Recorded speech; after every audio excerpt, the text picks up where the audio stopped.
Sementara itu pemirsa, Polda Metro Jaya menemukan dugaan keterlibatan pihak lain dalam kasus dugaan pemerasan yang dilakukan oleh mantan Kasat Reskrim Polres Metro Jakarta Selatan, AKBP Bintoro dan 3 orang rekannya. Ya pemirsa, dugaan keterlibatan pihak lain ini mencuat setelah adanya laporan terkait dugaan kasus penipuan jual beli mobil mewah seharga 3,5 miliar rupiah. Wow. Terkait dugaan keterlibatan pihak lain dalam peristiwa ini, ya. Beberapa hari yang lalu, tanggal 27 Januari 2025, Polda Metro Jaya telah menerima laporan polisi nomor LPB 612 tanggal 27 Januari 2025 tentang dugaan tindak pidana penipuan dan atau tindak pidana penggelapan dan atau tindak pidana pencucian uang yang dilaporkan oleh saudara PM. Terlapornya saudari S, ulangi, EDH. Apa peristiwa yang dilaporkan? Yaitu sekitar bulan April tahun 2024, terlapor meminta korban menjual mobilnya untuk mengurus perkara hukum yang sedang korban alami. Ya, pelapor tadi adalah kuasa dari korban. Ya, pelapornya saudara PM. Kemudian korban meminta bahwa hasil penjualan mobil tersebut, mobil mewah ya, penjualan mobil mewah ditransfer kepada korban terlebih dahulu sebesar 3,5 miliar rupiah. Akan tetapi sampai dengan saat ini uang penjualan mobil mewah milik korban tidak diberikan oleh terlapor, dan saat ini mobil milik korban tidak dikembalikan oleh terlapor. Ya pemirsa, kita ke informasi selanjutnya pemirsa. Orang tua FA, korban pembunuhan yang melibatkan anak bos klinik kesehatan, tidak mengetahui kasus yang menewaskan anaknya tidak berjalan dengan semestinya. Ini harus kita kawal ya Pram dan pemirsa ini, karena dari pihak keluarga kaget karena ada tawar-menawar uang 20 miliar dalam kasus kematian anaknya. Ditemui di kediaman nenek FA di Kampung Garisul Kidung, Desa Kalong Sawah, Kabupaten Bogor, Jawa Barat, orang tua FA mengaku pihak keluarga tidak mengetahui kasus yang menimpa putrinya ini tidak berjalan dengan seharusnya. Dirinya mengaku pernah diberikan santunan oleh pihak pelaku sebagai uang duka cita. Namun belakangan pihaknya kaget, ternyata ada upaya suap dan pemerasan hingga puluhan miliar terkait kasus kematian anaknya. Pihak keluarga meminta agar kasus ini segera diselesaikan. Udah berkeluargaan, ya damai lah ibaratnya, udah nggak ada masalah lagi sebenarnya mah.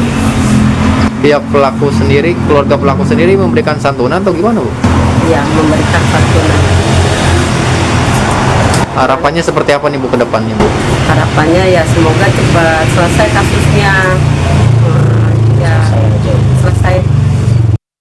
Ya, ini kasus ini harus kita kawal pemirsa nih, jangan sampai ada penyuapan terus ada tindakan kriminalitas lagi nih untuk pengungkapan kasus ini. Karena mau berapapun nilai uangnya ya pemirsa, tidak dapat menggantikan satu nyawa yang sudah hilang. Iya, dan kita beralih ke informasi selanjutnya. Dampak banjir di kawasan Kalideres, Jakarta Barat di hari ketiga mulai dirasakan warga. Ini para korban banjir pemirsa mulai terserang berbagai macam penyakit seperti gatal-gatal, demam, pilek, dan pegal-pegal.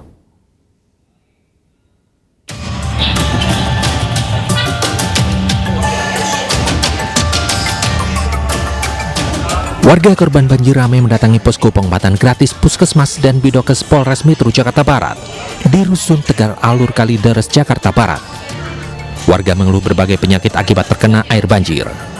Banjir yang melanda kawasan Tegal Alur Kalideres menyebabkan warga terpaksa melawan air keruh rawan penyakit. Meski sudah diungsikan ke tempat yang lebih aman, namun sejumlah penyakit seperti gatal-gatal, demam, pilek, dan pegal-pegal menyerang warga lansia dan anak-anak.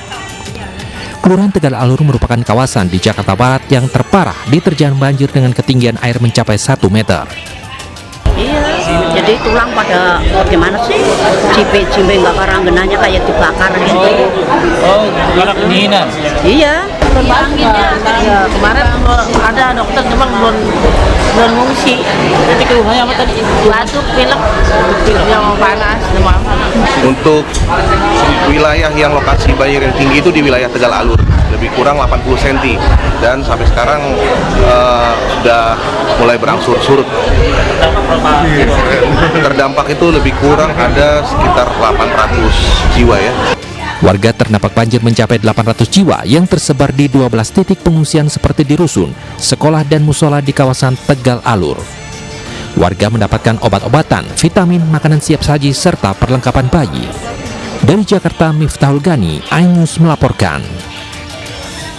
Ya, ini terjangan banjir tidak hanya rawan dari penyakit pemirsa, Ya. tapi juga banyak juga nih hewan-hewan liar seperti ular dan ya biawak pemirsa ini ditangkap warga di tengah banjir di Kampung Muara, Penjaringan, Jakarta Utara. Ini harus berhati-hati ya di saat banjir datang ya. Hewan liar tangkapan para warga pun ini kemudian dijual dengan harga Rp300.000. Buat apa ya? Hmm, Ini dia pemirsa. ini dia informasinya.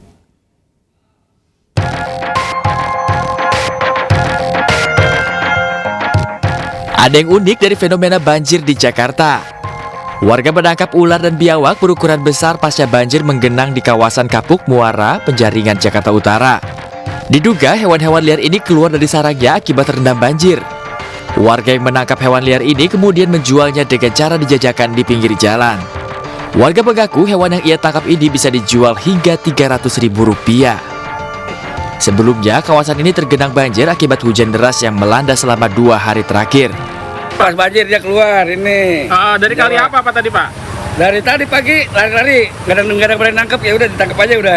Tadi kali apa nih yang meluap Pak? Tadi dari aliran kali apa nih Pak? Kali apa tuh bagus sangke? Tubagus Sangke ya Pak ya? Ya. Oke, ini Bapak rumah ini terendam banjir juga atau seperti apa? Ya, sebenarnya banjir juga rumah. Berapa sentimeter tadi Pak? Sekitar sedengkul lah. Warga berharap banjir segera surut agar warga bisa beraktivitas normal kembali. Dari Jakarta, Sofyan Firdaus, iNews melaporkan. Pemirsa, buntut kisruh pagar laut, Menteri Agraria dan Tata Ruang Nusron Wahid copot 6 pejabat pertanahan Tangerang, Banten. Selengkapnya sesaat lagi pemirsa, jangan kemana-mana, tetaplah bersama kami di SPK, segera kembali sesaat lagi untuk Anda.